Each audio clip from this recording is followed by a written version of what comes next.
We have risen from the ashes to school the masses. Hello, everyone. Welcome to another edition of the Scholars of Wrestling show. I am your man behind the microphone and still your Scholars of Wrestling World Heavyweight Champion. I am Scholar Jeff. Joining us this week, you know him, you love him, you saw him go down in flames this weekend. He is the one and only Scholar Pete, my esteemed and well-respected tag team partner, Scholar Pete. How are you doing tonight?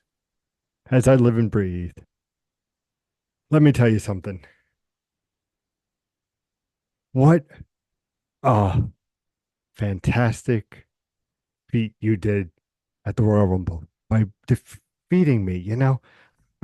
It's crazy because, you could check, ladies and gentlemen, on past episodes. Please make sure you check that out. And you see how much I just wanted to go with my heart. And because we're going to get into it, if my heart was correct, I would be the Scottish champion.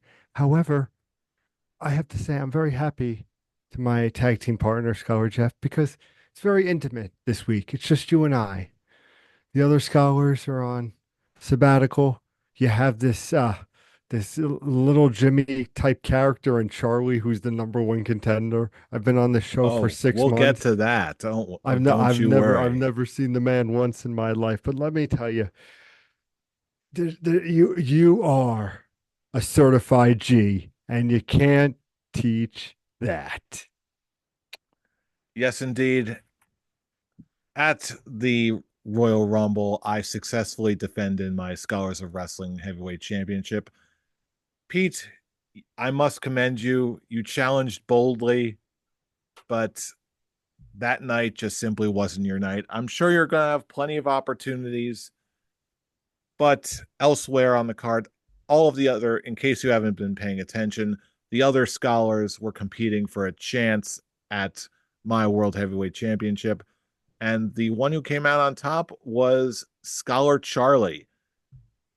And I did speak with Scholar Charlie, who's now the number one contender, who will be, in fact, challenging for the Scholars Championship at the Elimination Chamber prediction show if and when he shows up. He knows Well, he's got to show up to grab it, and he said he was going to be there. So time will tell. There's a lot of illnesses going around. The flu is nasty this year, but if he shows up, the next title shot is his at Elimination Chamber. listen, I hope little Jimmy gets well soon. I hope for you, my tag team partner, the J&P connection, stronger than ever. Kids, they don't know. At least we show up week after week, unlike the other scholars. But let's Oh, get into the just, just Rumble. make don't forget your shovel. You're just gonna keep digging, just keep digging. I'm sure that won't bite you in the booty hole anytime soon. Not at all. Don't you Never. worry. No, no, don't worry. Don't worry about it. Now, who's worried? Surely not I, because smack talking never came back to bite anybody.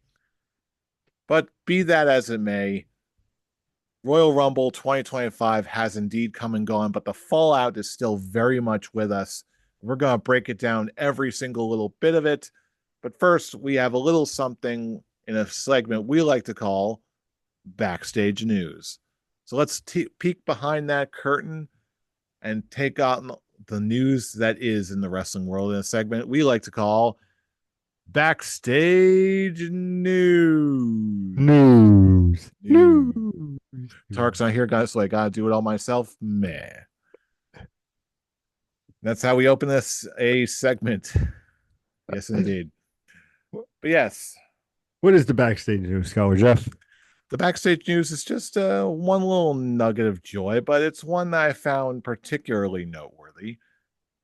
As you know, you might be aware, we're big fans here of formerly known as Elias, the man known as Elijah now, who has been released from WWE for a little while now, but just earlier this week released a vignette featuring him with the ROH tag team, The Righteous, Vincent and Dutch.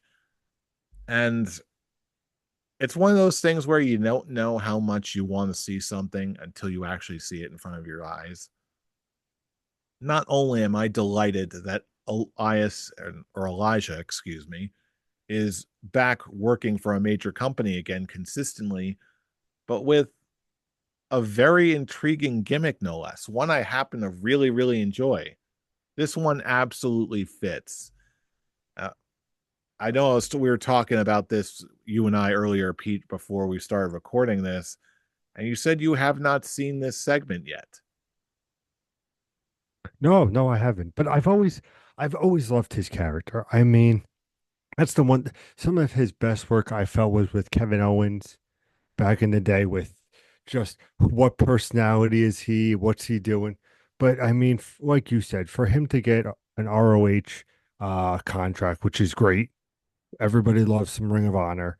And then you got a great tag team in the Righteous, just a good mashing, something that I feel was missing. I don't think he got the proper push when he was in WWE. I think the talent was there. I think he just needed to tweak a little things, but the regime and how it was at the time, I think gave that not as much opportunity for some. So I think that now, if him in this situation in ROH being able to be the new Elias and show what he's working with, I'm excited to see it. I'm excited because it just means that there's the potential of also then going towards AEW and being back on the main television market and putting a great character that's been missed for the last couple of years.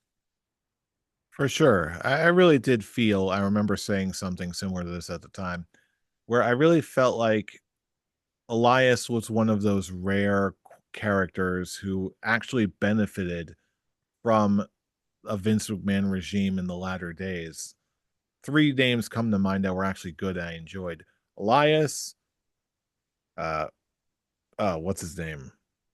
Rick Boogs, and of course the girl Lacey Evans. Lacey left wrestling for the most part to open up a coffee shop with her family. Rick Boogs just moved on to something entirely. It seemed like he was done with wrestling. But I'm glad at least one person of that trio stuck around. He's still doing the WrestleCon circuit, as you know. And just the fact that he's still wrestling and with a big company, hey, that is absolutely delightful. And I'm really excited for what he does next. But that 100%. was then. This is now. So let's just no further ado. Let's dive right into the show that was. Let's review the Royal Rumble 2025. And let's be real here. For us who were watching at the watch party that night, and for anyone watching anywhere, let's be honest, the real focus was on the Royal Rumble matches themselves, starting with first the women's Royal Rumble match. And yeah, for us, honestly, I keep thinking that in my mind, I keep thinking that Liv Morgan is still a title holder. So for whatever reason, I did not expect her to come out at number two.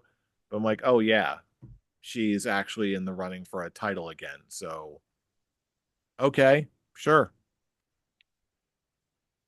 I mean, it's 100% Liv Morgan coming out as number two, still great. I love her character. But the nice thing with the women's Royal Rumble, I must say, was you had some great returns, you had some great moments. I mean, who was not happy? And I think I also speak for Mr. Scholar Tarek when Alexa Bliss came back in return, showing the love also to Bray Wyatt. Gotta respect that. It just shows what a great person that she is. And to be back at that ovation, which I think was the loudest of the night, I think she did great. People were upset that she lost, but again, we'll touch on it, I guess, in a couple of minutes. But I don't know how you feel about the winner. Obviously, going in, we all predicted who was going to win, but at the end of the day, the miss they did for the women's Royal Rumble is where was my AJ Lee? Still lost in the shuffle, Scholar Jeff. I mean, what a Although return that would have been. I will say that to AJ Lee's credit, she seems to be the only one who did not lie about where she was that particular night. AJ Lee is a woman of integrity and told no lies. Jordan Grace, however, said, "Oh yeah, I'm planning someone's birthday, my mom's birthday party or something. No, I'm in the Royal Rumble, lol." But I Who was mean, it? Oh yeah, it's Alexa Bliss. Oh no, I'm at home taking care of the baby. Psych, no, I'm not. Here come the adult pigtails. Let's go. Like, hey, I have never been so delighted to be lied to. But I guess AJ follows under the school of, you know, ask me no questions, I'll tell you no lies. And she told no lies that night. listen, it's just now a hope and a dream. But if there was a maybe next year, there's always next year. But no, we're talking about this year's Rumble. And like I said, all in all, I thought the Women's Royal Rumble was very good. Like I had no real beefs, nice returns. Like I said, what were your thoughts? Were you happy with the final four? Did you like how everything went down with the elimination? Talk to me, sir. Where are you at with the Women's Royal Rumble? I did for the most part. I have to admit, I was a little concerned when Nikki Bella came out at number 30. You thought she was gonna win? I I didn't think she was going to win, but if anyone had was going to come close to beating Charlotte Flair, I thought that she was one of a few handful of people who could have done so. So it made me, it's like seeing Roman Reigns enter the ring in a Royal Rumble. It's like that. What if? It's like that. Yep, I It, hear. if they wanted to see it happen, it would have happened. Mm-hmm. I was also a little concerned that, okay, I'm not a fan of Nikki Bella. I will give her a praises where it's due. She is the vastly more improved Bella twin, but frankly, I still find her overrated, and I don't care to ever see her again. Not in the current climate of WWE. Mm-hmm. Agreed. But to her credit, she played her part well, and really one of the biggest options for winning this match did end up winning. Of course, Charlotte Flair went the distance. She's going on to WrestleMania in a move that, let's be real, I think almost all of us saw this one coming. I mean, I'm pretty sure we all predicted it on our prediction show. But yeah, I like I said, it's if again, I believe it started the show. I thought it was a great way to start the show, get everything excited, and it did its job. And I thought it was a very good women's rumble. And I'm excited to see, like I said, I feel like, and we'll get into it more, where they will be going with Charlotte. But you know what? For the time being, I love what they're doing with the women's division at the moment, with everybody involved, the Rumble winner, with the champions, everything that's going on, which we'll get into more as the episode goes on. Yes, they're already, as of right now, as of the night we're recording this, they're already setting the stage for the respective Elimination Chamber matches. And right at now, as we're recording this, the qualifying match between Alexa Bliss and Candice LeRae is going on right now. Total mystery who could be qualifying for the Elimination Chamber at this point. But again, at this point, I'm just overly delighted to see. It's like it almost seems like they're getting some of the more obvious additions out of the way right out of the gate. It makes perfect sense that Alexa Bliss is going to be coming in and being thrown into a match like this. CM Punk, of course, we're going to get into more of those happenings a little bit later on. It just, of course, John Cena, just like, I'm John Cena, and I approve this message of putting myself in the Royal Rumble match because I didn't, or in the Elimination Chamber because I didn't win the Royal Rumble match. Spoilers, but it's like we're getting the obvious picks out of the way right away, so that maybe we'll have one or two more surprising picks who can really break out of the pack and during the Elimination Chamber. Remember that chamber not too long ago when it was like star-studded and then it was like Morrison as like the sixth competitor. It was like Cena, Edge, like Orton, and then like John Morrison. And I'm just like, when did these But things then do not again, it's belong? also John Morrison. So it's Yeah. not like So he's are you, still awesome. you're gonna, yeah, you're gonna see those. That's the RVD of the Elimination Chamber. You got your great moments with them. But let me tell you, it's great moments. Let's continue talking about this Rumble with other great moments. So yeah, we got that was obviously the big one that everyone the ending that everyone expected. Everyone no one quite expected Alexa Bliss. Everyone was expecting Jordan Grace. I'm just looking over down the Hmm, entrance hmm. here. Jada Parker from NXT. I was really surprised by that. Out of everyone coming from NXT, I did not. Jada Parker, in my mind, it really hasn't set herself apart from a lot of the other ladies, as opposed to some of the other ones who have really established themselves. Like Stephanie Vaquer made an appearance. Julia made an appearance coming in at number 28. Who those were the bigger names from NXT that I was expecting. I was also expecting like maybe Sol Ruka. Of if I was going to call up anybody to really catch someone's eye in a Royal Rumble match, it would either be Sol Ruka or other. I don't know why I'm blanking on her name. Probably because she's been underperforming. You know who I'm talking about. Never mind, never you mind, but you know how she's underperforming. That's all I'll say about that. But yeah, it was also nice to see Trish Stratus back in the Rumble for one more Oh, go. Trishy. She's still killing it. It's- And Roxanne Perez, I don't know why we're not calling her up already officially.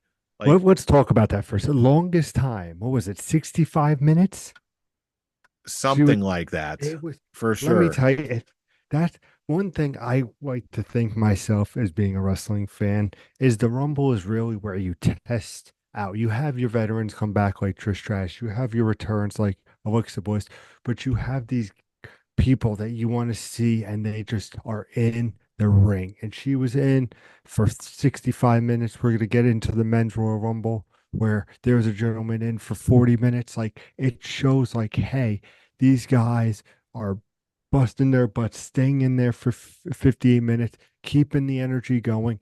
This is, I feel, Triple H's way of saying, oh, we're giving you a title down the line. By SummerSlam, this woman's going to be champion. If they actually call her up from NXT finally.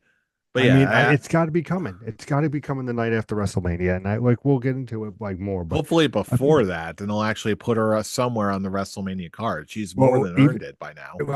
even look at Chamber when she's qualifying for Chamber. I mean, just it's that's the one thing, and it's what I always say to anybody who is not a wrestling fan or questioning about wrestling fan. The Royal Rumble is the match to watch, the pay-per-view, the PLE to watch because the excitement, you see these cool characters, these returns, these moments, these stars in the making where it's the shirt I'm wearing for my tag team partner. It's the WrestleMania. We are on the road to WrestleMania, ladies and gentlemen. And I just love the Rumble. And like I said, it makes stars. Look at this. It's fantastic. Oh, believe me, we'll get to that with when we're actually let's just dive right into the men's rumble. The ladder match, tag match, it was good, but I think everyone was burned out from the women's Royal Rumble. The Cody Rhodes, Kevin Owens match, yeah, it was a good solid It was a great ladder ladder match. match. It Again, everyone was gearing their loins for the second Royal Rumble match of the night, which of course you are. But kudos to, let me tell you, Cody and Kevin, I'll always watch them perform. Great in-ring workers, great match. Like I said, it was, it's, I think David Meltzer, the Wrestling Observer, gave it like a 4.5 stars. Like great match. Like very For happy with sure, that. for sure. Like now, that was our appetizer. Let's get into the main course, the men's Royal Rumble, starting with Ray and fucking Penta. What? And I'm like, yeah, of course they did that. Like you're pushing Penta to the moon. You're doing almost like a kind of passing of the torch between Penta and Rey Mysterio. Like, of course, that had to happen. And of course, at number three, you got Chad Gable who can wrestle a broom and make it turn into a 5-star match. I mean, Especially with the luchador storyline. Again, building story in the Rumble, which is what this men's Rumble did. And we'll get more into it, but building stories. The Triple H era is here, man. and of course, Carmelo Hayes, Santos Escobar coming in at number five. Like they're giving Penta all the tools to succeed. And even when things don't go right, which was a very close elimination for Penta. It was Did he totally touch? just 1 foot. No, it was totally just 1 foot hitting the ground. I'm sorry, I You got know, something in my eye. Yeah. listen, ladies and gentlemen, you know when they don't show a replay of how close it was, Yeah. it's because it No, wasn't close at all. let's be real, his feet hit the ground. They were just covering their butts. Like, again, I which don't think makes it was. sense. Penta is not used to working Yeah. the ins and outs of the American style, which makes sense. But they're giving him all the tools and all the excuses they need to succeed, and he's not going to turn this into a Mystico thing. He's cool enough that that can cover up a lot of sins, basically. Over 38 minutes in the Rumble. Man is a star in the man. Already having a face on with Braun, like already having face on. The man put this man on the WrestleMania card. Oh, What an please. entrance that will be. Oh my I Lord. am if he doesn't make it somewhere on either night one or night two, somewhere, like, come on, what are you I see night doing? two. I see early match night two. I'm kind of hoping night one just to be thematically appropriate. I'm planning I'm planning on doing a taco bar for the watch party that night. So, like, okay, just total like Penta coming out party, Penta margaritas all around. Let's do this. You Like, know how close I was to buying the mask when it came out, that replica mask? about as close as I was, but I think it was actually sold out for a little while, wasn't it? Yeah, it was 100%. Yeah, just like I want to see like a total lucha libre celebration at because like it seems like there's something happening with the story with Chad Gable about trying to become a luchador, just trying to get all this feud just about lucha libre in general. This on this stage, this could be an incredible way to celebrate lucha culture and to really officially pass the baton to the next generation in Penta, which is why I think that what they've been wanting to do for years now in the first place. But Okay. yeah, but again, Good old tag team match with now Rey I'm just Mysterio. running around like a now I'm just speculating about lucha libre, good lucha things. Damn it, woo. Anyway, moving on, we got Otis coming in number six, Braun Breaker coming in at number seven. Supposedly Akira Tozawa coming out, but then okay, oops, he gets injured. Now they throw in iShow Speed of Do all you know people. who that is? He's a Do you have YouTuber. any, but do you know what he does? He just does like live streams or some BS, whatever. I know who he is, but I don't follow his stuff at all. All I know is that he's a known YouTuber, streamer guy, iShow Speed. Did you know who iShow Speed was? Yes, so he's one of the most probable, a second, I would say, most popular streamer in the world right now, next to Kcent. But he does basically gamer streams, but like does it like where he just did Red Dead Redemption, so he does his whole studio. He played it without sleep, so like he just played through. He goes on trips to like countries and it's I show speed because he flips over cars. He does these speed things. That's why when he was in the Rumble, it's great. If you remember when he was the prime bottle, he was the one that got RKO'd as well. Oh, So that's a yes. fun fact for you wrestling fans that he's always down. He loves the business. So I like how they did with Triple H. As soon as I saw him, I said, here's I show speed," and runs down, and then the man takes a fucking spear from Braun Breaker.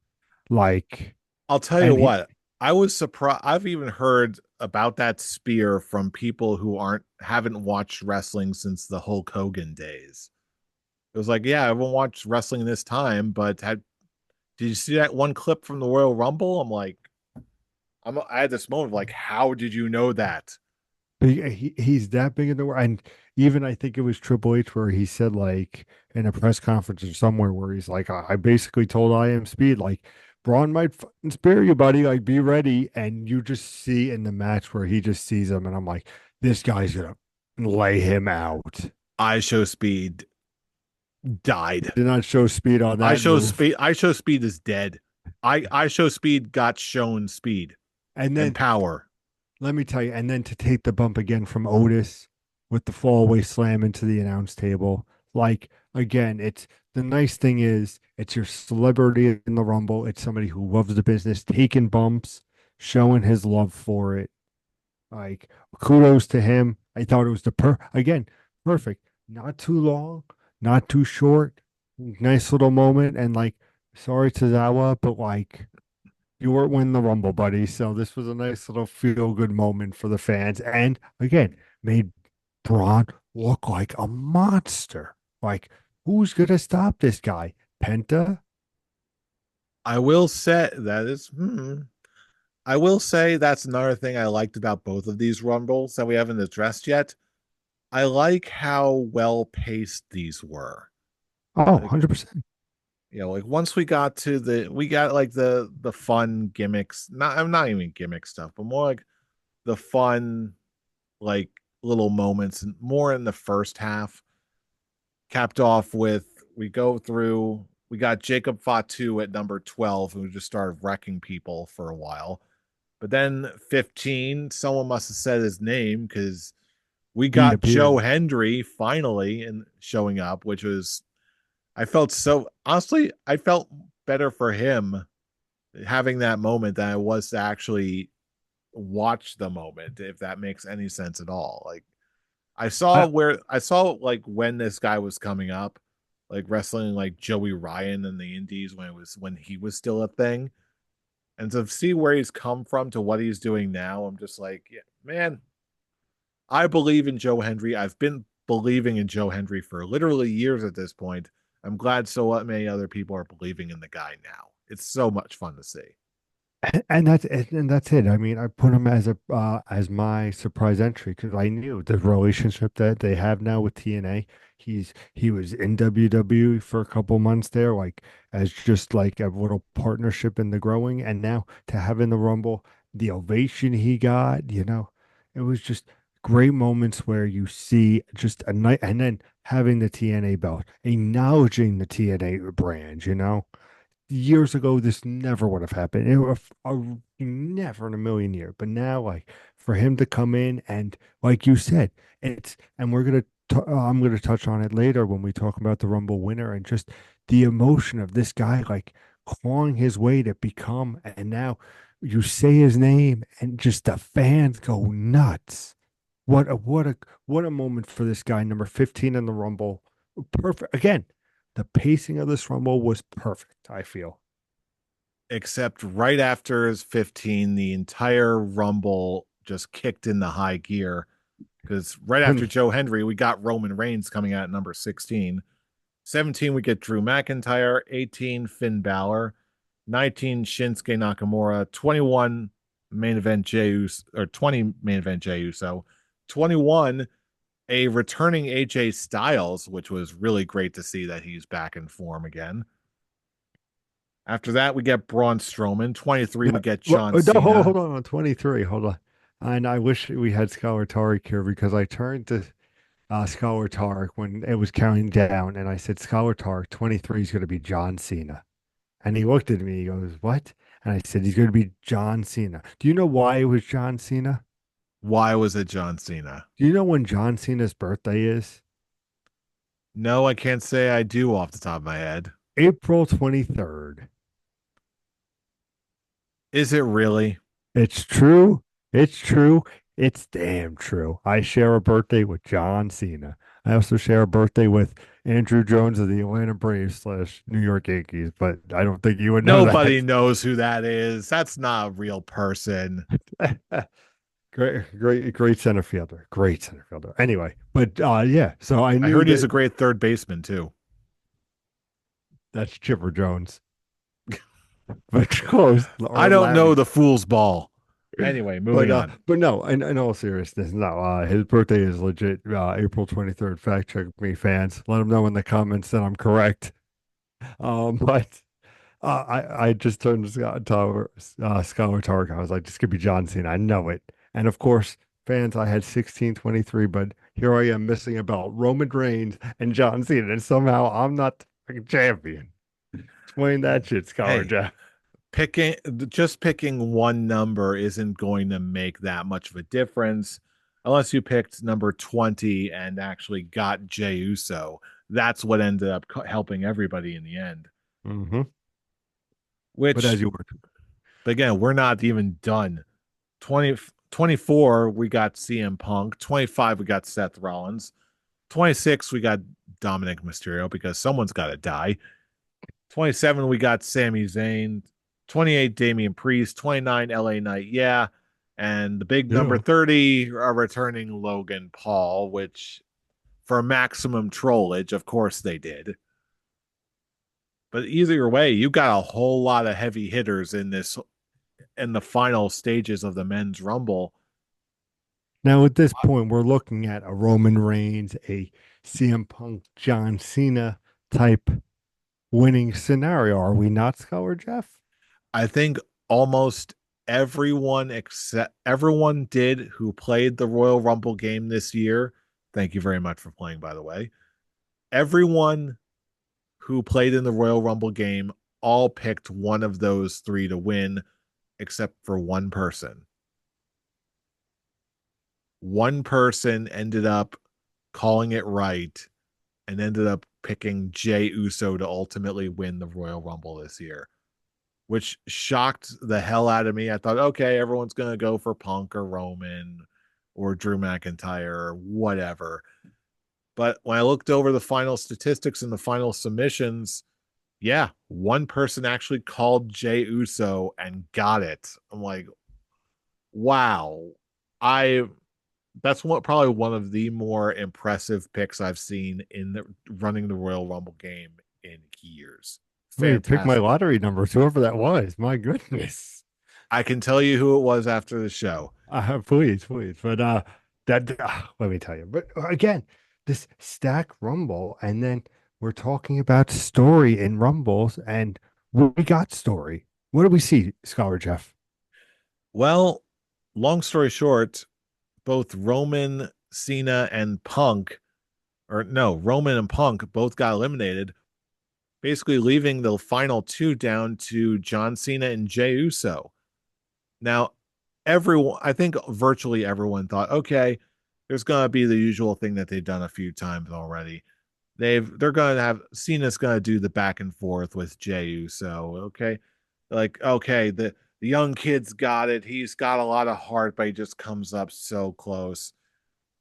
But no, this time main event Jey Uso gets one over on John Cena, eliminates John Cena, and yeah, we're looking at main event Jey Uso literally main eventing WrestleMania. Yeet.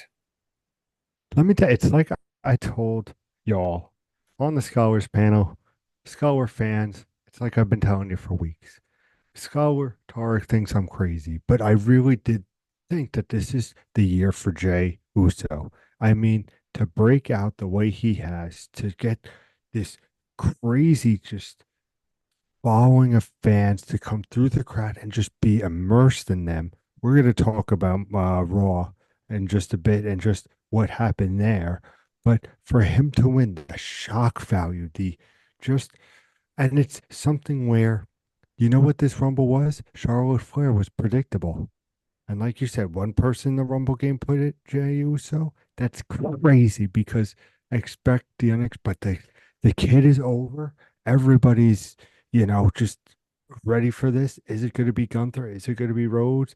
Both have cases, but I mean, for the way that it ended with having him take the attitude adjustment and then going and pushing Cena off, and you just see Cena's face selling like, what the hell just happened? And Jay going, what the hell just, and for him to get hit with that, because like he was told that afternoon that he was winning the Rumble. Sources say that Jey Uso was told literally hours before the event itself that he was winning the Rumble. Like imagine that after being a tag team partner with your brother for so many years to go out on your own and then to have the ball that WWE gives you to be winning the Rumble, to be the guy to headline WrestleMania, main event WrestleMania. You know who main event last WrestleMania? Cody versus Roman for the title, where Cody finally won it. He finished his story.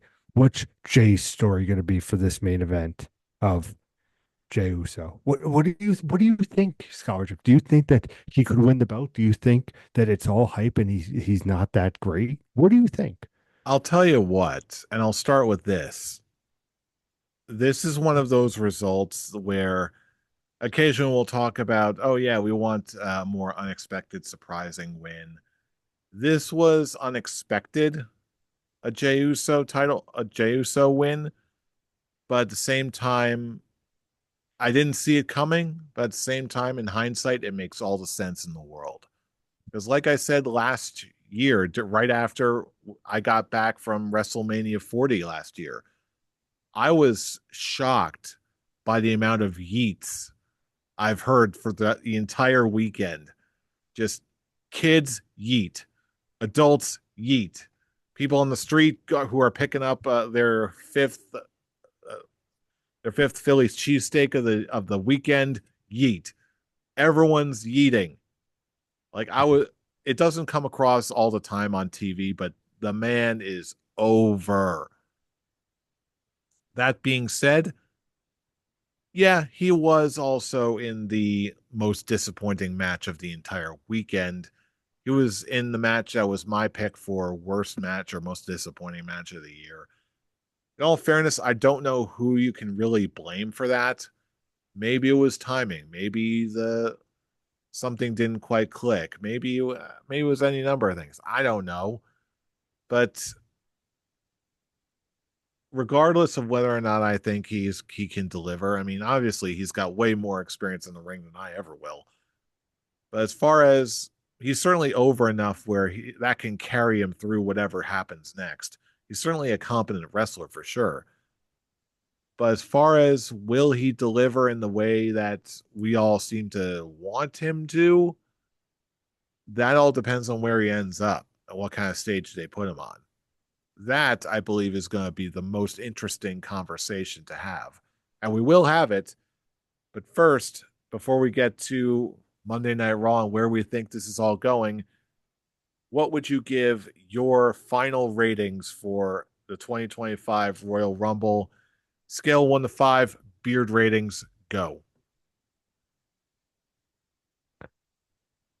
After deep thought, I mean,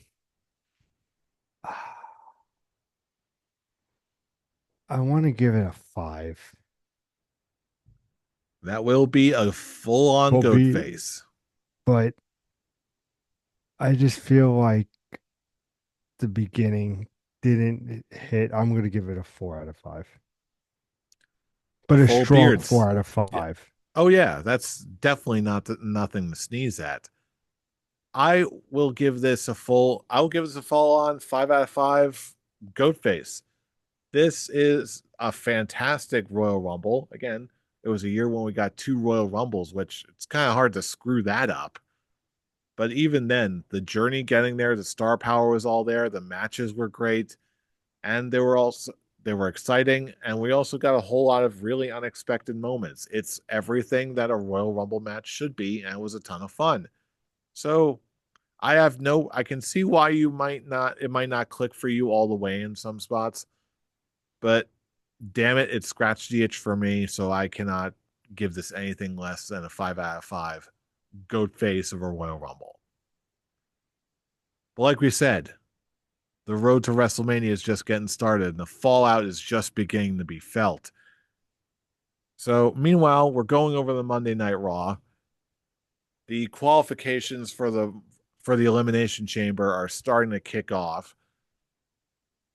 But before we get all that, we also got the reaction of Jey Uso, the immediate reaction, the immediate promos. Jey Uso was looking pretty overwhelmed. He was definitely taking it all in. But That then was that was a man who didn't he wasn't doing a promo. That was a man talking from his heart and telling how much he loves this business and how much that he's was always a tag team star and he never thought that he could break that mold of being that tag team wrestler and to go on to be a singles competitor. And for him to see the emotion, to see his family, like even at Rumble, like this man has literally been on an emotional roller coaster. And let's just talk about overwhelmed. Let's talk about how over he is, where they restarted his theme so the fans demanded it so they can eat more. That's crazy. that was the easiest thing in the world to do, really. Everyone wants to yeet. Yeeting is fun. My wife yeets all the time. She will yeet every other night if I let her. No, it's not code for anything. Shut up. But it's amazing. Like that's why I think he was going to be able to do the promo, no problem. I really truly think Jey Uso had an idea for his promo, but for everybody go one more time for him to look and be like, okay, let's do that, and to just embrace the moment, and then he's like, you know what, I'm just going to enjoy this, and then like I said, you see just the heart, the Gunther going against Gunther with the promo against Gunther and him just being like, no, like I'm walking out champion. I don't know if I'm challenging you. I don't know if I'm challenging Cody Rhodes, but like you all know that like Yeet's coming. Oos is coming. You hear me, Oos? Like I'm like, I feel you, Oos. Like, let's fucking go. Like this is the Jey Uso I've been talking about. This is the future world champion Jey Uso that, you know, even though he's well, his size may not be, the sizes we're used to, the Vince McMahon big bulky guys. This is more of a Rey Mysterio like type perform. But again, it's something where it don't matter your size, doesn't matter what if you are over with these people, you are over in the business. And nobody I think is more over right now than Jey Uso, and he knows it. And you saw the emotion on Monday when he talked. You saw the promo with him and Gunther. You saw a making of a world champion come WrestleMania. Truly, in my opinion. I do, and I have got a very interesting idea where it's all going to go. But before we get to all that, because I think we're going to close out the show with Jey Uso and where we think that whole storyline is going to go. But before we touch on that, I want to touch on the immediate reaction that Charlotte Flair got in her post Royal Rumble promo, where she actually got more than her fair share of boos for That the promo that she was cutting, for her reaction to the Rumble. Like it made after seeing the way it was all executed. What first of all, what do you make of that whole reaction? I mean, can we just talk about the polar opposite that Jey Uso had? I mean, the fans were just not having it. You could tell that she was overall, she was trying to be genuine. I mean, I believe it was MCL that she tore last December. Um, that she was out for so long and just trying to get better, trying, to be that flair. Even with all the news of her like getting divorced from Andrade, like and trying to come back and become the own. You know that at WrestleMania we're looking at becoming and breaking the streak and becoming a champion and being the most dominant women's champion of all time. But it's just the give give it reason that we are invested. And then you bring in Rhea Ripley for it to try to, at least spice some things up because Rhea's the most over women's superstar you have next. Obviously you also have Liv Morgan, Tiffany and all that. I'm not taking away, but like for just star power, like, but do we really want to see a Charlotte Flair Rhea again? Like, so what do you do? So the fans are like, what are you giving us, WWE? You got us with the men's, but tell me why that Charlotte Flair's the women's champion or women's Royal Rumble winner. What are we doing with her? Why are we giving her the belt against Rhea when we've seen it before? Are we giving it to Tiffany? Like, it's just, I think the fans are just, what is going to happen with Charlotte Flair? And that's what I posed to you. What's going to happen with this? What do you take away from the promo? Well, first of all, with the promo, given the reaction, I think what you said is true, but only part of the story. We've seen a lot of Charlotte Flair before. I think the other half of it is the way she tried to conduct herself. She was genuine, but she was also trying to act. She was what started off as genuine, but then she went too much into I'm so great, I'm the best, woo. The whole pro wrestling promo, and that just like cut it down. She came across as arrogant after that point, which you can obviously tell looking back that got to her more than a bit.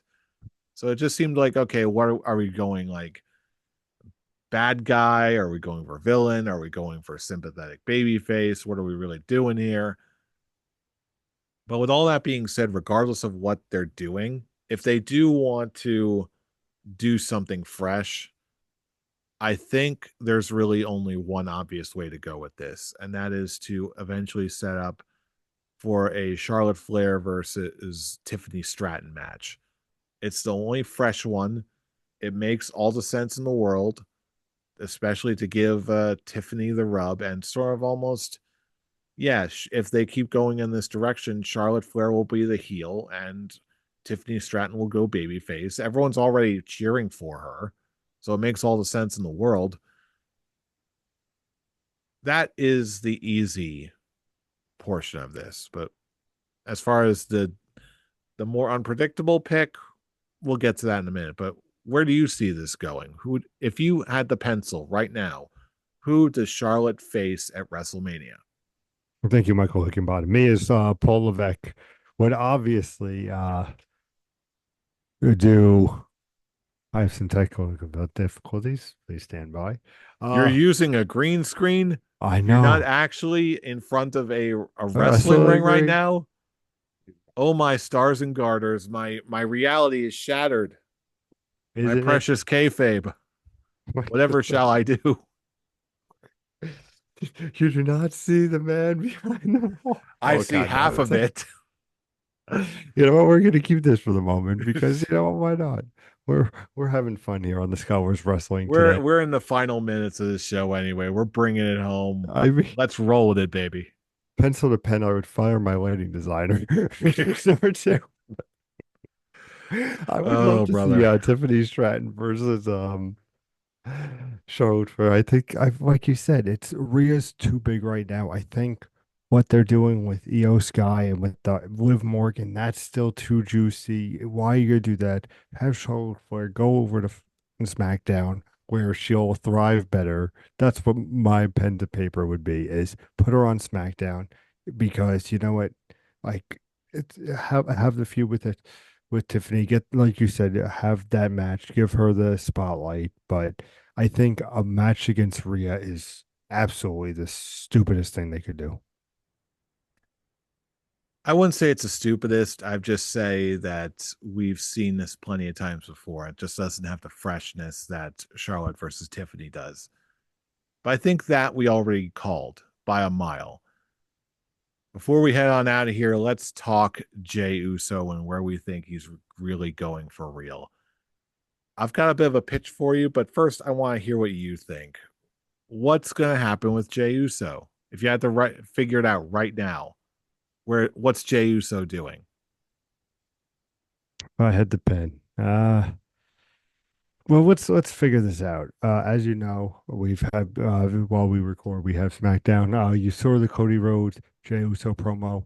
I mean, what a great promo between those two, where you see um, basically Cody being like, "Hey, like we're friends, but if you challenge me, just know like shit's gonna get real for you, buddy. Like it's all fun and games, but I'm defending my belt for a year. Like you saw a not villainized Cody, but just a Cody that's like." Basically like Jay, if you know what you want, you come get me. Like, just know there's gonna be a challenge. And then on the other side, you have Gunther, which obviously is what everybody is expecting to him to pick. You know, there's the history there, but what's the better matchup? And as crazy as it sounds, I think they could do a lot with Jay versus Cody. I mean, you don't have to villainize Cody at all. You could just make him be like, listen, like, I'm the new Roman Reigns. Like, there's a standard. And even if Jay doesn't win, okay, you have a Royal Rumble winner that doesn't win the WrestleMania. Have him, just get ever so close, but then maybe at SummerSlam, you give it to you have him take it from Gunther. But you have that big money match. I mean, Jay, I think, is going to be the baby face in whichever one you do. And Gunther's obviously the easier choice, but is it something where you want to throw him to SmackDown? I think Jay right now on Raw is one of the best things about Raw, to be perfectly frank. And if you take that from Gunther, you're running Raw. But if you go to SmackDown and you take on Cody Rhodes, and you have the two Royal Rumble winners going over to SmackDown, this Charlotte Flair included. You give SmackDown more livelihood for people to watch. You have the Netflix Raw, so you have people on Netflix who are obviously watching Raw. You can do numerous things. You can have CM Punk win the Elimination Chamber and go on to challenge Gunther. You know, he doesn't have to face Cody Rhodes. You keep CM Punk on Raw. That way, Jimmy has the nice thing against Cody Rhodes. You know, this Elimination Chamber is already shaping up to be interesting. You got John Cena right now. You got CM Punk. You got to figure you're going to throw in some Damian Priest, some Seth Rollins is probably going to be in there. Obviously, we know Sammy's not in, but you have a couple of things that they can do here. I mean, after the Elimination Chamber, we'll obviously know where we're going. But my pitch is honestly for him to be like, you know what, Cody, I'm coming for you, buddy. I see the challenge. I believe he's beaten Roman Reigns, Jey Uso, in the past. Oh yeah, for sure. So why can't he, and that's the storyline. It's like, how do you know you could beat me? It's like, I beat Roman Reigns, and just have it be where, like, what are your thoughts? Pitch me your idea. I just pitch you mine. Your turn, my tag team partner. Okay.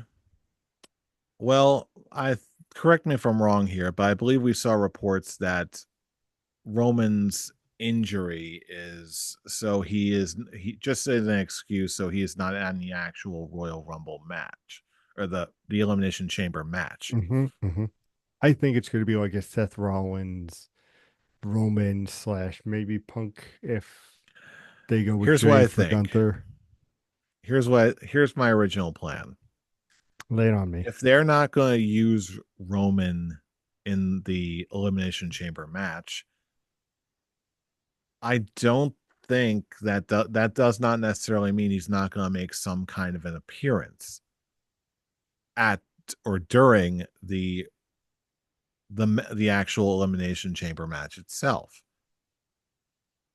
It's not the most likely scenario, but here's imagine this. Picture this in your mind, if you will. The Elimination Chamber, the men's Elimination Chamber match happens. Mm-hmm. We're down to, say, the final two. Roman Reigns comes down to the ring, somehow finds a way to make his way into the ring. Maybe Jacob Fatu is in the match. The actual Elimination Chamber gets wrecked somehow. There's a hole where someone can get in. In enters the tribal chief. He enters the ring, because again, there's no disqualifications in this. He can attack somebody. There's a way in. This is anybody's ball game. Roman ends up Superman punching and spearing somebody. But that somebody really isn't as important to label here as who gets the win. Spear, Superman punch, 1, 2, 3.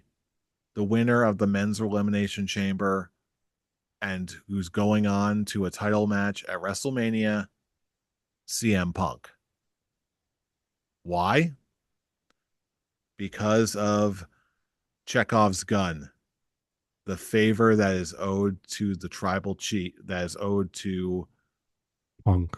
that is owed to Punk from Paul Heyman, the wise man. So then wouldn't be Seth Rollins that takes the hit. It won't. Maybe it will be Seth Rollins that takes the hit. Maybe that's another match that will lead up to WrestleMania where they do end up doing the run back. We've got actually, you know what? I'm going to call that. In this particular scenario, Seth gets pinned. That'll set up for the run back between Roman and Seth. So we got that one match set for WrestleMania. Then we've got, okay, Punk's got a title shot. He's finally got his main event at WrestleMania. You know what? Yeah, he's going to go against Cody Rhodes in the main event at WrestleMania. But then Jay is like, you know what? Yeah, I agree. Let's do that. And then we have in the main event of WrestleMania, probably night 2, Cody Rhodes, CM Punk, Jey Uso, triple threat match for the WWE Championship, and Jey Uso wins. So does that give Cena the match against Gunther? It could give Cena the match against Gunther, or Seth Rollins has nothing to do with the title picture. Gunther actually fights somebody else. I'm still think it's a higher than 0 chance. It could be Penta, maybe rushing it a bit, but it's not unheard of. But ultimately, if Roman doesn't end up facing Seth, which I don't think he will, frankly, I think that there's a higher than 0 chance that if he doesn't face Seth, Roman is going to be confronted by somebody who is not happy about any of this. Roman gets confronted by The Rock. It's like, I'm the final boss. I'm the boss, period. What is this bullshit? This is not the way it needs to be. This is not happening 2 years and again. You are not worthy of being the tribal chief anymore. I'm the final boss. WrestleMania. Boom. There's your match. What say thee? I mean, I like the Paul Heyman calling in their quest for Punk to win the chamber because I do think Punk will win the chamber. That's not a spoiler, that's a guarantee that I think that will be the favor to give Punk one his WrestleMania main event. Because I that's do like really the all he wants. He doesn't. yeah, He never wanted to actually win the thing, although he'll absolutely take it. But just to be in a WrestleMania main event, that alone is everything he's been talking about. I think that he would be able to retire happy once he gets at least one WrestleMania main event. And this is a great way to do it and to up the ante and the stakes for a true WrestleMania main event. That's the now logic anyway. may I ask you a question and we can maybe end on this because I think it's an interesting one.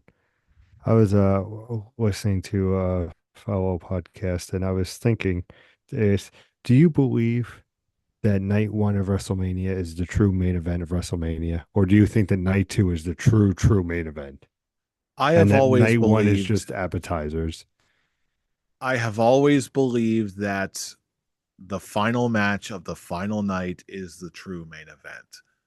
However, because of how WWE has historically sold it as and how other wrestlers have portrayed that as, and have truly seemed to be believing it. Where if you main event any one night of WrestleMania, then you have main evented a WrestleMania.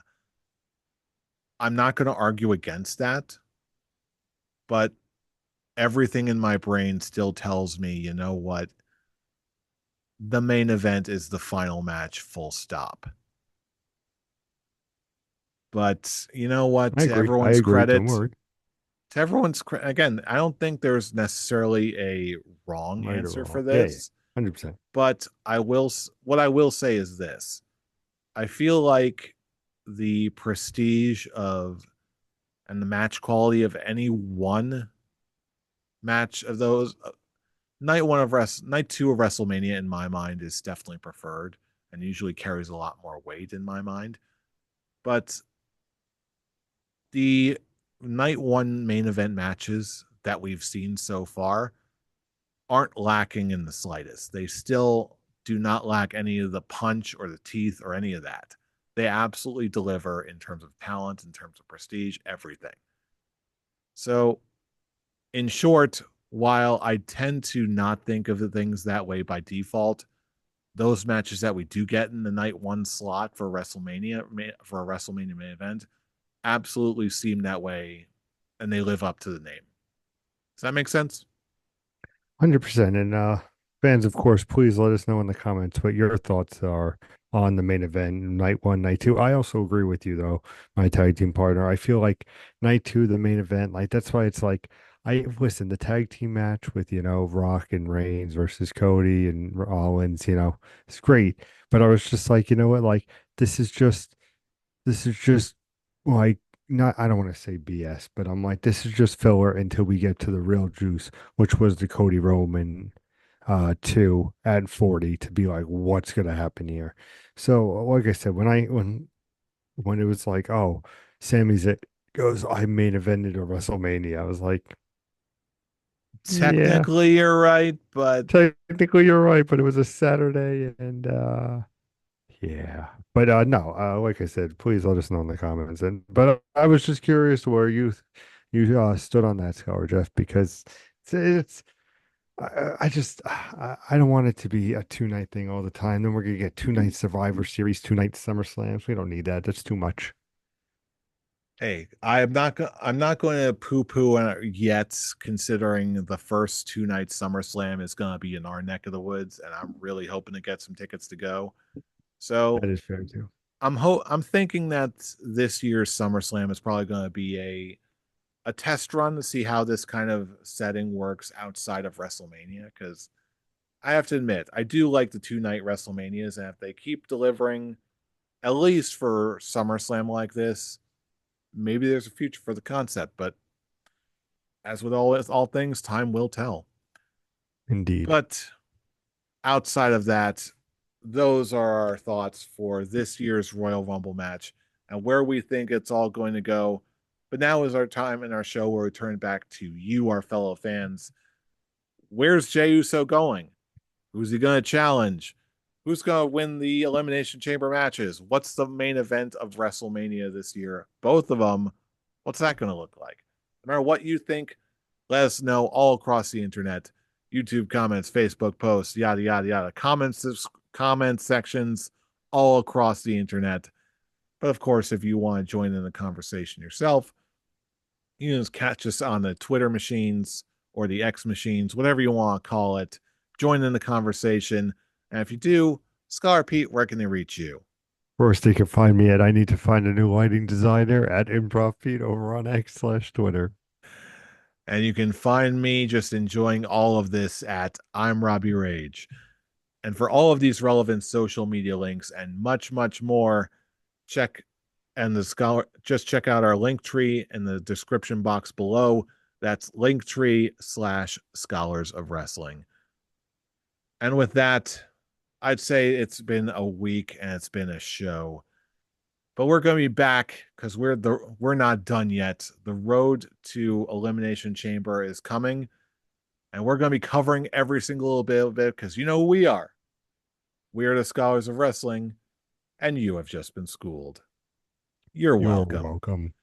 See you all on the road to Elimination Chamber. Oh, And Scholar Charlie, the ball's in your corner.